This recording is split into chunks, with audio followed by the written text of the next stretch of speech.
On January 20, 1961, an 86-year-old poet stepped up to the podium at the inauguration of President John F. Kennedy. It was the ultimate stamp of cultural approval. By that time, Robert Frost had won 4 Pulitzer Prizes.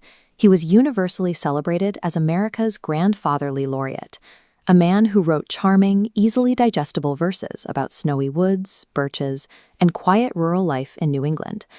Because his work was so accessible, mid-20th century literary critics often dismissed him. Next to the complex, fragmented structures of modernist contemporaries like T.S. Eliot or Ezra Pound, Frost appeared overly simple, a relic of an older, quieter era. The reality of Frost's work contradicts that gentle facade. Beneath the frost-covered pastoral image lies a poetry forged by severe personal tragedy. It is a body of work defined by depression, isolation, and survival against a deeply indifferent universe. Frost's life was a study in extreme contradictions.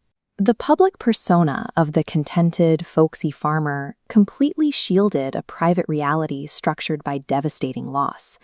This timeline maps his life, separating his public victories above the axis from his private devastation below.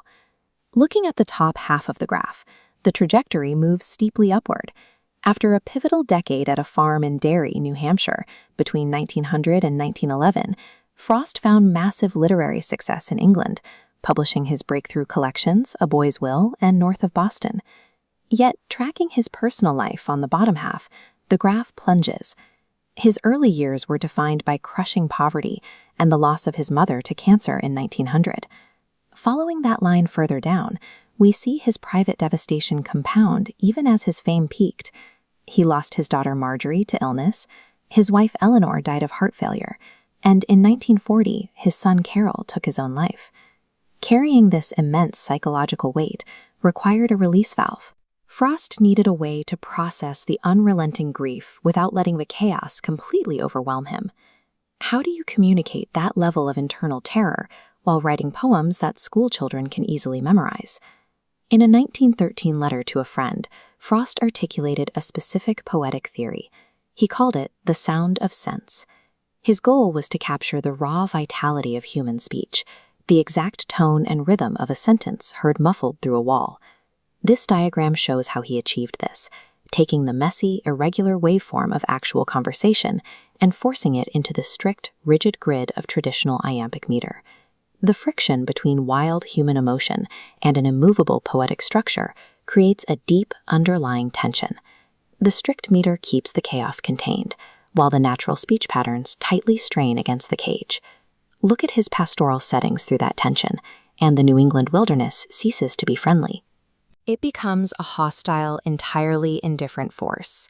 Take the famous concluding lines of Stopping by Woods on a Snowy Evening.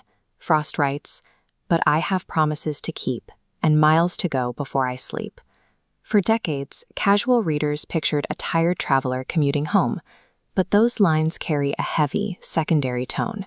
They articulate an intimate contemplation of total exhaustion and the very real, seductive pull of giving up entirely. He smuggles a terrifying psychological survival narrative inside what appears to be a gentle winter lullaby. Frost's entire body of work operates on this duality. It is an ongoing, desperate conversation between a deeply vulnerable human mind and a universe that simply does not care. Instead of writing literal confessional poems about the staggering deaths in his family, he used the stark New England landscape as a stand-in. It allowed him to explore the fragile human condition on a universal scale. His modernist peers chose to write for an elite, academic audience. Frost chose to offer these complex, dark philosophical inquiries to the everyday reader. It was a deliberate, defiant act of accessibility. His adherence to simple language and strict poetic rules offered no escape from his tragic reality. Rather, it functioned as a survival mechanism. By carefully choosing his words and locking them into rhythm, Robert Frost forced order, meaning, and music onto the devastating chaos of real life.